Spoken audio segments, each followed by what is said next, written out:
Welcome to Hug Nation. The topic of the day is 4 lessons of forgiveness. The gratitude is the foundation, and forgiveness is the plow for which a spiritual path is forged. And there's a lot of types of forgiveness. For example, forgiveness of self. That's lesson number 1. Whether it is things that we're born with, personality traits, body size, most of us have things that we don't like about ourselves. Culture gets us at war with ourselves. So that is the simple number 1 thing, is learning to forgive yourself for what you are. It sounds silly, but you're perfect. Wherever you are on your journey, you're midway on the path, and you're exactly where you're supposed to be. Release. We also sometimes judge ourselves and hold on to anger and frustration and regret for mistakes we've made. Mistakes. I put it in quotes because a mistake is really our perception of something not being what it should be. So we see a dead end, we see a failure in the eyes of culture. Maybe we didn't make money doing something. And we look at these mistakes and we judge ourselves. We have a hard time letting go. But anyone who's done anything great embraces mistakes. Neil Gaiman did a commencement speech that is so beautiful, and one of the big things he hammers home is, don't be afraid of making mistakes. In fact, go forth and make creative, beautiful mistakes. Because that's how we learn. If you are perfect, if you didn't make any mistakes, well then what purpose do you have? What reason do you have to live in the physical realm? You're a divine spirit. Go forth and be pure light. For those of us who are flawed, beautifully so, life is a classroom for making those mistakes and learning from them. So if you can look back and say, would I have done the same thing? No. Well then, awesome. Then it served its purpose. Sometimes we look back and we go, I can't believe I did that. Well, yeah, but you're a different person now. We all do the best we can with what we have at that moment. Now, sometimes the best we can do is pretty weak. Sometimes it's self-sabotaging, sometimes it's attacking, sometimes it's selfish. But the truth is that in that moment, that was the best we could do. That made the most sense to us. If there was something that made more sense, we would do it. That's just how we operate. But we learn. And we go through the challenges, we go through the struggles, and we get through the other side. And so the mistakes, we need to learn not to hold on to them, but to forgive ourselves and actually embrace and be grateful for the opportunities we had to mess up. The reason why it's so important to work on that self-forgiveness is because anything that you hold on to yourself, any judgment you have of the self, manifests itself in the way that you see others. You project it. You get annoyed by things. Anytime you're annoyed by somebody, I can pretty much guarantee it's because of something that you haven't forgiven in yourself, or something that you're judging in yourself, something that is not at peace in you. You see it in others and it makes you angry. And so anytime someone lights you up and gets you frustrated, there is the opportunity to go, a bright neon sign from the universe saying, here's an area where I need to do some work. Thank you, super annoying person. My Japan experience that taught me so much about this was I was staying in a meditation dojo in Tokyo. Incredible experience. And we got to stay for free as long as we would participate in a certain amount of meditations a day. And during one day, a friend of mine that was staying there with me, we came back from sightseeing and went up the stairs to our rooms, and we were laughing and joking and about all the things that we'd seen at the local newsstand. You ever seen a Japanese newsstand? The comics and stuff? Tentacle. Anyway. So we're going up and we're laughing and carrying on. About an hour later, one of the main monks comes to us and says, hi, we love that you're here and working on your practice, but if you wouldn't mind, if you're going to go through the stairways that are so echoey, if you're going to do that while we're doing a scheduled meditation, please try to keep your volume down so you don't disrupt our work. And I was so embarrassed. I was so embarrassed. I mean, it was like, these guys look like monks. Is like, and just, I just felt like such a stupid kid.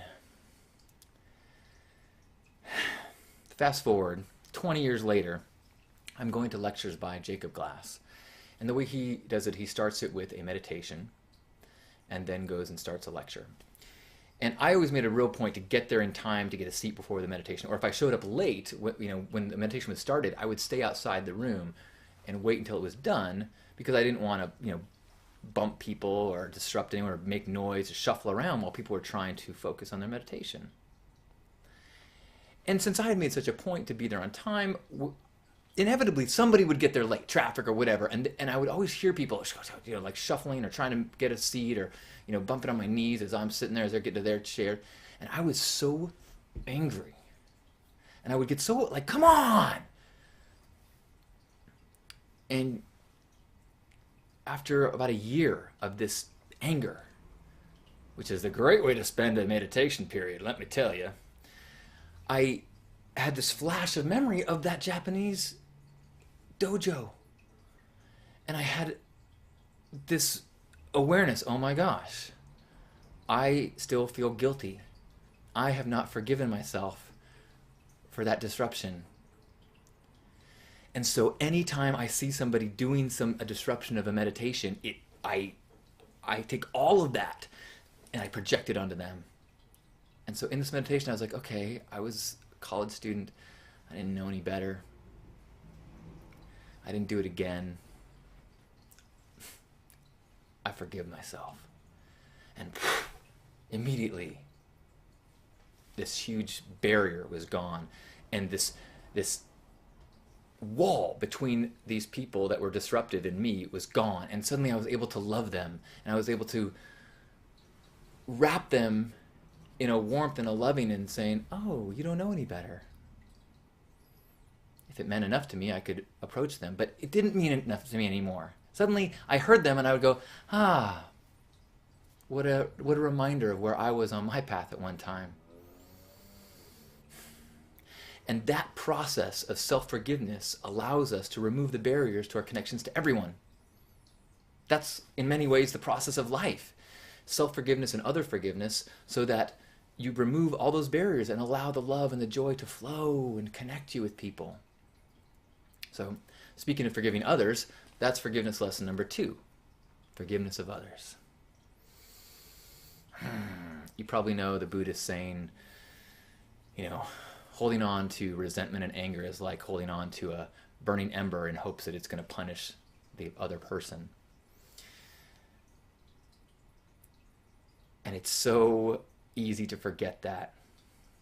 People forget that forgiveness is not something you do to be kind and righteous and take the high road as a gift to the other person. Forgiveness is something you do as a gift to yourself, so that you can drop the coal and stop burning yourself, stop feeling that anger, stop living with that suffering, remove the barrier to your open flowing heart. When someone cuts you off and you go and glare at them, they don't feel that. You feel that. You take it with you until you let it go. It's easy to think that if we don't hold on to the anger, that's the same thing as saying it's okay what you did. Or saying that forgiveness means it's okay what you did. Forgiveness does not mean it's okay. Forgiveness means I am releasing it. I am no longer going to harbor it. I know you did something okay. Now I need to make the choice. Do I want to stay away from you? Do I need to pursue legal action? Do I need to do whatever I need to do to make myself more happy, in peace? But the forgiveness is saying, I'm not going to hold you I'm not going to hold on to that anger and keep trying to punish you with this thing that does have no effect on you, only has an effect on me. People often ask, as soon as I start talking about forgiveness, they go, yeah, that's fine when someone's cutting you off on the freeway, but how do you forgive someone who assaults you? How do you forgive a rapist? How do you forgive a terrorist? And I think the key to that is understanding, how could someone be at that crossroads and make a choice like that. You think about a terrorist, someone that we label as a terrorist. Maybe imagine someone growing up in some extremely poor, poorly educated place that is war-strewn. There's bombs going off. People that they know personally have died because of conflict that the U.S. is involved with. You have poor understanding of all that's going on. You start to be told and you have blame. Clearly the U.S. is not asking for huge amounts of input from other countries. So it's very easy to see that this is this oppressive, powerful place that's disrespecting your people, your life, and your faith. And the only way to get their attention maybe is to do something incredibly drastic. Look at the way people in our country behave when you say something, I mean, simple things like universal health care. People shoot people. So when you start to realize, how could someone be that way? I could see it. It doesn't excuse it at all. It simply means I could see how you could get to that place. It's like a puppy, you know? If a puppy is raised in a place and keeps getting kicked, and then later in life it starts biting people, well, that's no brainer. That's not an evil, bad puppy. You might still have to put it down because it's dangerous. But you can forgive it because you understand how it happened. Right after college, I had an experience that really hammered this home for me. I went to work in a group home for emotionally disturbed boys aged 7 to 12. So these were kids that were taken from their families because their families were so horrible. And then they themselves were so violent and challenging that foster families go, whoa, we can't handle this kid, or it's too dangerous to have him around our other kids, or whatever they say. So they went to live in this place. And it was hardcore. My first week, kids attacked me with a rake, bit me, spit on me, hit me, kicked me. Every week, violent little children. And clearly, it's so obvious. These kids act this way because that's how they were raised. And it became so clear to me to see how at the hands of monstrous parenting or a horrific upbringing, I don't know what the limit is of what atrocity someone could commit. I look at these kids that would bite me and attack me. I mean, the first time a kid spit in my face, I was like, it was like my I was like, I need a break. But once I calmed down, I was like, I didn't hate the kid. I loved the kid. I felt my heart ached for the kid. And that is the way we have to try to forgive people that do things horrible to us. Try to understand there was a path that we for sure would hate to have gone down that led them to be the person that would do something like that. And so we forgive them. We may still want them locked up so they don't hurt themselves or others. We may still want to make sure they're out of our lives. But at least we can let go of that feeling that we need to stay angry about it. I'm sorry, puppy. I let go. One of the third lesson, forgive me, I don't count so well. The third lesson of forgiveness is that you don't have to be the proof. This is a tough one because it's very subtle and subconscious. Sometimes we think that because we've been hurt, abused, wronged, that we need to demonstrate that in our lives to show, to prove how much we've been hurt. You know, our parents always said we never amount to something, so we fail, and we get a weird thrill being able to show them, you did this to me.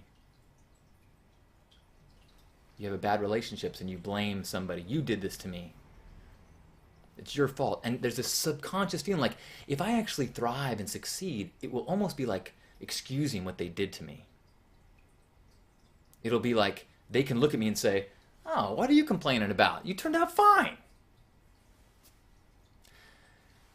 A couple things. One, you can always, if you forgive someone, you can withdraw your forgiveness card at any time.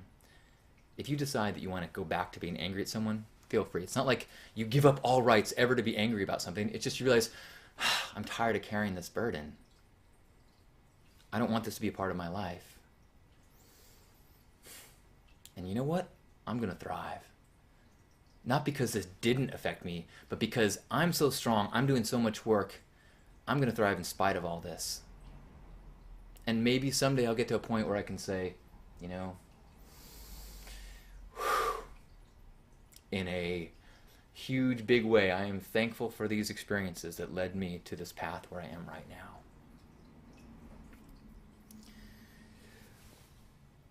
Lesson 4. Forgive, forget, and take note. Forgive and forget? Yeah, okay. There's something to be said for not simply forgive, but actually spending some time with what the offense is, what the problem is, what the challenge is, so that you can learn the lesson. That's why you have these experiences, so you don't happen again. I was working in a warehouse when I was in college, and a big bag of like beans fell off of a rack and was spilling. And as it's spilling onto the warehouse floor, the supervisor's like, "Who did this? Who did this? Who did this?" And I thought it was the craziest thing ever, that rather than try to stop the spill or clean it up, his focus was on, who can I blame for this? And it wasn't until years later that I realized, okay, his method, his style, his anger, maybe that wasn't all on track. But the idea of trying to understand what happened, looking for blame, is sometimes an important part of understanding what happened so that you can turn it into a lesson. So sometimes taking the extra time before you just let it go to know, what did you do wrong? In the last week, as Lance Armstrong was confessing the things that he'd done, a lot of people went straight to forgiveness. And that was beautiful. But I had a hard time with that. And I realized the reason was because there was this, certain things he did I thought were we don't give enough attention in our culture. It wasn't lying, it wasn't cheating, it was lying about cheating, and then aggressively attacking anyone who called him and caught him and said, this is the truth. They were right, and he still sued people for libel and created this environment where the truth was put underground and oppressed. That's a big deal. That's a way bigger deal than lying. And I think it's important to see that and recognize it so that we can say, okay, as a culture, what will we let slide? What will we exalt? And what will we condemn? And so that level of understanding is required. We can't just go from, if everything is forgiven, then we'll keep making the same mistakes. And we'll keep walking into the same place. We'll keep getting in the same relationship and being wronged in the same way. So it takes a little bit of courage to sit sometimes, to say, okay, here, I forgive you. I'm not angry, but I'm not ready to forget. I'm not ready to just go on the way things were. It's important, so that this can be an opportunity for growth and learning, to say, you messed up here. Now, the beautiful thing about all of this is all of this elements of forgiveness is about removing the barriers between your true self and the one and all and other people. Every time you give a forgiveness of yourself or others, you're removing a tension. You're sanding off a rough spot and allowing source to flow through you that much cleaner. That's how self-love becomes love of all, by ridding yourself of all the judgment through forgiveness, through forgiveness, through forgiveness.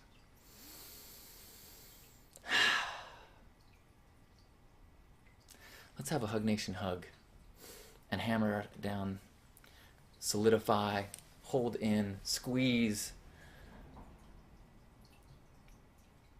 And as we squeeze this body, be grateful for all the lessons,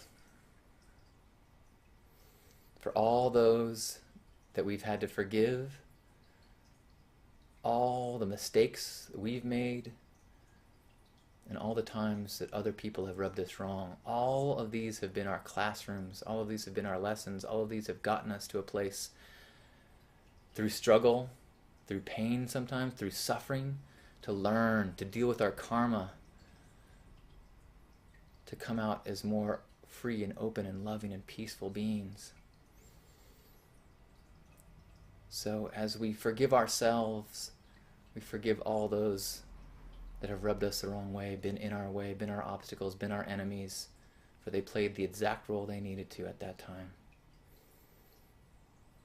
And so let's let go of the judgments, recognize that it's all part of a tapestry of ups and downs and obstacles and lessons, and take 3 breaths together, connected, inhaling love, share with the world. Inhale love, share with the world. Inhale love, share it with the world. On behalf of Grandpa Caleb and all the love warriors, happy Hug Nation. Thank you, and forgive me. And that thing you did, I forgive you. I love you. Namaste.